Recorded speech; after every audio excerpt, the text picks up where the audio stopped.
L'équipe, avant de démarrer la vidéo, je vous rappelle, on a commencé la Twitch Tape 2. C'est un projet qu'on compose et enregistre exclusivement en live sur Twitch. Donc n'hésitez pas à rejoindre le Discord pour envoyer vos loops et potentiellement participer à la Twitch Tape les refs. Allez, bao!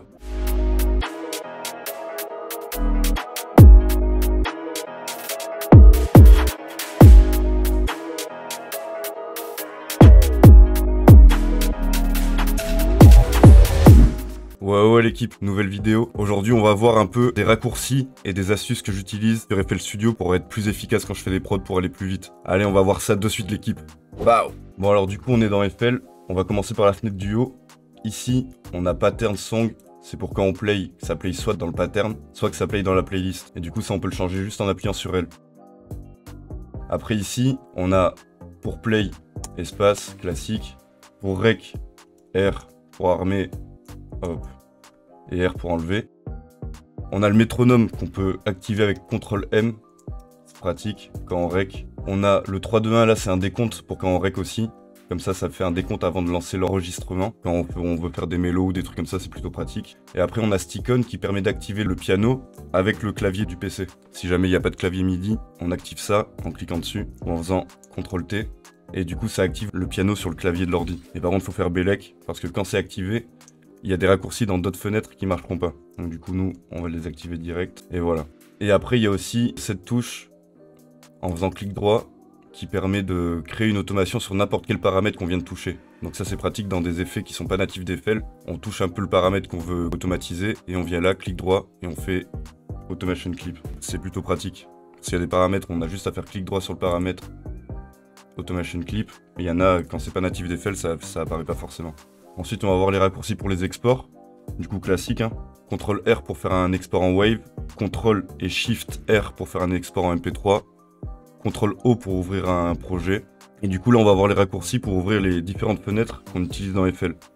Du coup, on a F5 pour ouvrir la playlist. On a F6 pour ouvrir le pattern. On a F7 pour ouvrir le piano roll. On a Alt F8 pour ouvrir le browser. F9 pour ouvrir le mixeur. Et F10 pour ouvrir les options. Là, on peut choisir le pattern directement qu'on veut utiliser, quand on veut en créer plusieurs, avec la roulette. Dans le menu déroulant, dans View, ce qu'il y a d'utile, il y a, dans l'arrangement des fenêtres, il y a Réaligne qui permet, de, si jamais on a des fenêtres qui partent un peu en couille dans tous les sens, le mixeur, le pattern, la playlist, et ça permet de tout réaligner au centre. C'est-à-dire si on a des trucs comme ça, un peu mal foutus, on a juste à aller là, dans View, arrangement des fenêtres, et Réaligne, pour tout réaligner nickel. On a l'arrangement des fenêtres, du coup on a aussi le background qui permet de changer le fond d'écran des FL. Et après ce qu'on a d'utile aussi surtout dans le add, quand on ajoute un plugin ou un VST dans FL, on peut faire refresh plugin list, histoire que ça scanne rapidement s'il n'y a pas de nouveau VST ou de nouveau plugin dans FL. Et du coup tout ça, ça va se passer dans le navigateur. Et donc après avoir fait le refresh plugin list, ça se passera ici. Et s'il y a un nouveau plugin, il apparaîtra en jaune comme Analog Lab là. Et une fois que ça c'est fait, on a fait le refresh plugin list et fait la détecter un nouveau VST ou plugin. On va dans Add, on fait Manage Plugins. Et là du coup, on voit la liste de plugins installés dans FL. Donc normalement, là je l'ai déjà fait, mais normalement il y a les étoiles qui sont pas cochées. Il faut venir cocher l'étoile ici pour activer le VST ou le plugin dans la liste de plugins ou VST d'FL. Comme ça il apparaîtra. Et ici, une fois qu'on sélectionne le plugin ou le VST qu'on vient d'installer, on peut aller dans là l'option plugin et venir choisir le type du plugin qu'on vient d'installer, si c'est un effet ou un synthé. On peut créer sa propre catégorie aussi dans effet et synthé. Et ça sera très pratique pour un truc qu'on verra plus tard dans le mixeur, pour trier les VST et synthé. Donc le navigateur, là déjà on va voir comment on ajoute un dossier. Quand vous ajoutez un drum kit ou des one-shots, des trucs comme ça, pour l'avoir directement dans le navigateur, c'est la base. On va aller dans option F10 File, et ici, on va pouvoir ajouter les projets qu'on veut, les dossiers qu'on veut. Et donc on va cliquer ici, ça va nous ouvrir un navigateur, on n'a plus qu'à aller chercher le dossier qu'on veut. Je viens d'ouvrir une prod, là maintenant on va voir comment changer un sample directement dans le pattern, sans avoir à le déplacer à chaque fois, genre comme ça. Donc en gros, là faut bien faire gaffe que dans le pattern, on sélectionne le bon sample qu'on veut changer. Et on a juste à faire un clic avec la roulette, changer de sample. On va écouter. C'est plutôt pratique pour changer le sample directement. Et on peut faire aussi sinon Shift et les flèches haut et bas pour changer directement. On peut aussi changer le sample en faisant CTRL-clic sur le sample, sur un sample qu'on veut. Il y a plein de méthodes à chaque fois de raccourcis. Ok. Et là maintenant dans le navigateur, ce qui reste de vraiment utile, c'est le backup. Si jamais FL crash ou quoi, il y a un backup qu'on peut régler dans les paramètres et qui fait des saves assez réguliers. On peut régler la fréquence des sauvegardes automatiques. Plutôt pratique si jamais FL crash. Bon, du coup maintenant l'équipe, on va passer au pattern. Let's go. Du coup le pattern, on a nos samples. Ce qu'on peut faire, c'est du déplacement, histoire de se ranger les samples dans l'ordre qu'on veut, pour pas que ce soit le bordel. On peut les déplacer avec Alt et les flèches. On sélectionne le sample et on déplace. Si on place des points comme ça et qu'on veut les mettre sur tous les temps rouges, tous les 3 temps, on a juste à faire un CTRL-SHIFT et flèche de gauche et droite pour les déplacer de gauche à droite les points. Ensuite, si jamais on veut supprimer ce qu'on vient de faire, on se met dessus, on fait CTRL-X, hop, et ça coupe. Si jamais on veut le déplacer sur une autre piste, on sélectionne la piste, CTRL-V. Et si on veut juste copier-coller, CTRL-C, CTRL-V.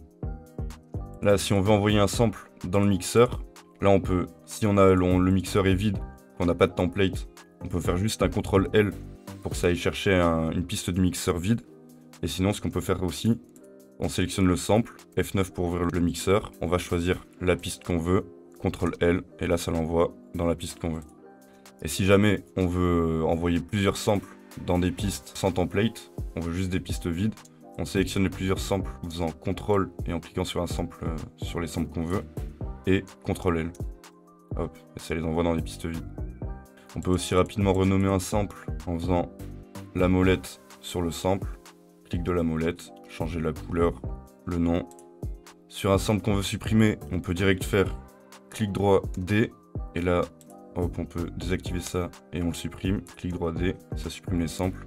Après, ce qu'on peut faire, c'est pour ce qui marche avec les samples ou les VST aussi. On sélectionne le sample si on veut le dupliquer. Alt-C, ça duplique le sample. Pareil avec le VST. Là, je veux dupliquer contact. Alt-C. Et ça me duplique contact. Si tu veux le même instrument. Parce que du coup, ça duplique contact avec le même preset. Et pour changer de pattern rapidement aussi, on peut aller ici, du coup, comme je disais tout à l'heure, avec la molette. Et sinon, on peut juste aller là, avec la molette aussi. Placer la souris ici. Et voilà, je pense qu'on est bon pour les patterns, les refs. On va passer direct à la playlist. Hein. Let's go. La playlist, je pense, ça va être la partie la plus longue. C'est là où on charbonne le plus en vrai quand on fait une prod. Donc du coup, déjà, les outils, les basiques. Donc c'est les outils dont je vous parlais. Quand on active cette option pour jouer le piano sur le clavier de l'ordi, c'est ces outils qu'on ne pourra pas utiliser. Quand on utilisera les touches du PC, ça jouera le piano et ça n'utilisera pas les outils. Donc là, les outils, les basiques, c'est P pour le crayon et B pour la brosse. Histoire de placer des samples ou des patterns. Tac, la brosse, ça permet de les enchaîner comme ça. Donc voilà, le crayon P, la brosse B, et après il y a le cutter C, qui permet de couper un sample. Voilà. Mais sinon, il y a d'autres manières de couper aussi le sample que j'utilise. Moi, j'utilise plus celle-là que utiliser C. C'est Shift et clic gauche. Là, ça permet de couper le sample. CTRL Z pour revenir en arrière. Et sinon, on a Shift, clic droit, et qui coupe, qui supprime directement la partie la plus petite du sample. Si on fait au milieu, ça supprime la partie la plus à droite. Ça, c'est plutôt pratique. Ensuite, bon, le copier-coller classique. CTRL-C, CTRL-V. Le retour, CTRL-Z. Pour revenir en arrière une fois. Pour revenir en arrière à l'infini, plus ou moins, CTRL-ALT et Z, les frères. Tout ce qu'il y a dans l'historique du projet, vous pouvez revenir en arrière. Et ça, c'est pas dit tout le temps, mais c'est très, très pratique. Parce que le CTRL-Z juste une fois, c'est vraiment la mort. Ensuite, on a le zoom, classique, roulette et contrôle, ou Alt-GR et contrôle, pour zoomer. Et on peut aussi se mettre sur les chiffres, et la roulette aussi, si jamais on veut pas utiliser le clavier. Le déplacement gauche-droite, du coup, flèche de gauche et flèche de droite. Pour make unique un sample rapidement, par exemple, on a cette mélo.